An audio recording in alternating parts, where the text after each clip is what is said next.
উত্তরাঞ্চল ছাত্র ফোরাম কর্তৃক আয়োজিত আমাদের দলের চেয়ারম্যান, বাংলাদেশের প্রধানমন্ত্রী জনাব তারেক রহমানের 20তম কারা মুক্তি 20তম কারাবন্দী দিবসের এই আলোচনা সভার সভাপতি, উপস্থিত আমার শ্রেষ্ঠ ছোট ভাই সিরাজগঞ্জের সংসদ সদস্য আলিম, উপস্থিত আর এক ছোট ভাই আমাদের প্রধানমন্ত্রী, প্রেস সচিব, উপস্থিত বিএনপি ও অন্য সংগঠনের ভাই বোনেরা, উপস্থিত প্রিন্ট মিডিয়া এবং ইলেকট্রনিক মিডিয়ার ভাই বোনেরা, আসসালামু আলাইকুম।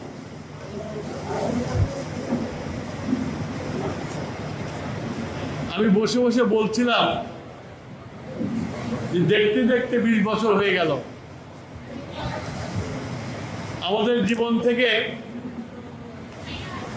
শেখ হাসিনা 20টা বছর কেড়ে নিয়েছে। আমি বলছিলাম যখন আমরা বন্দী হয়েছিলাম, আমাদের চেয়ারম্যান বন্দী হয়েছিল, তখন আমরা সবাই তরুণ ছিলাম। এই 20 বছরের ব্যবধানে আমরা এখন বৃদ্ধে রূপান্তরিত হয়েছি।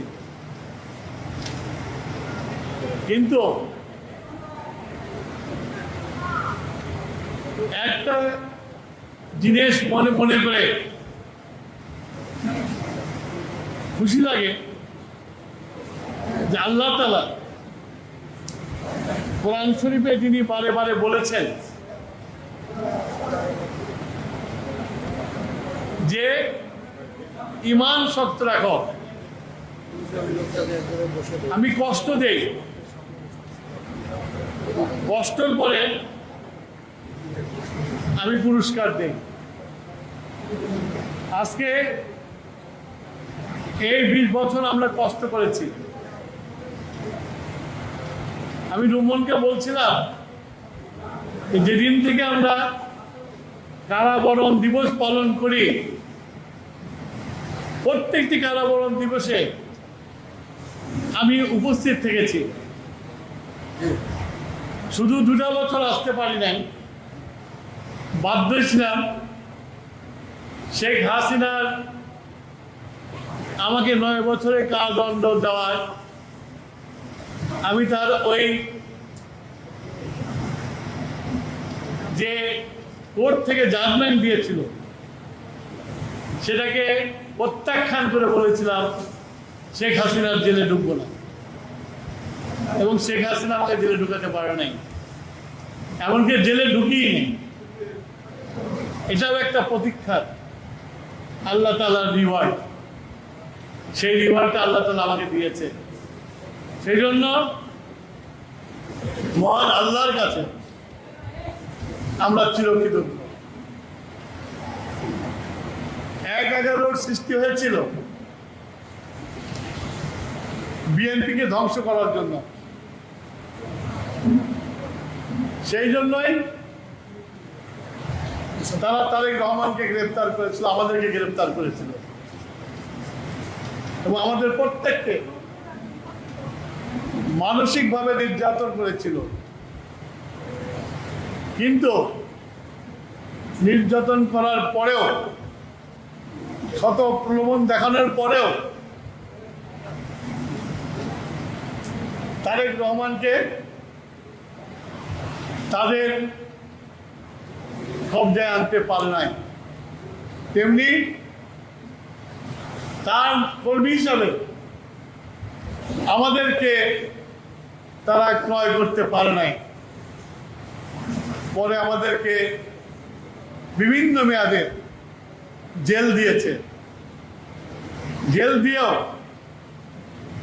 আমাদের মাথা নত করতে পারে নাই। আমরা মাথা উঁচু করেছিলাম। মাথা উঁচু করেছিলাম বলে আজকে বিগত নির্বাচনে বাংলাদেশের মানুষ পরিষ্কার ম্যান্ডেট দিয়েছে তারেক রহমানের নেতৃত্বে বিএনপিকে। আমরা শুধু নিরঙ্কুশ সংখ্যাগরিষ্ঠতাই পাই নাই, 200 ছেড়িয়ে 218টাতে গিয়েছি আমরা। এবং অনেক জায়গায় আমাদেরকে 700-800 ভোটে হারিয়ে দেওয়া হয়েছে। সেগুলো যোগ হলে 220 ছাড়িয়ে যেত।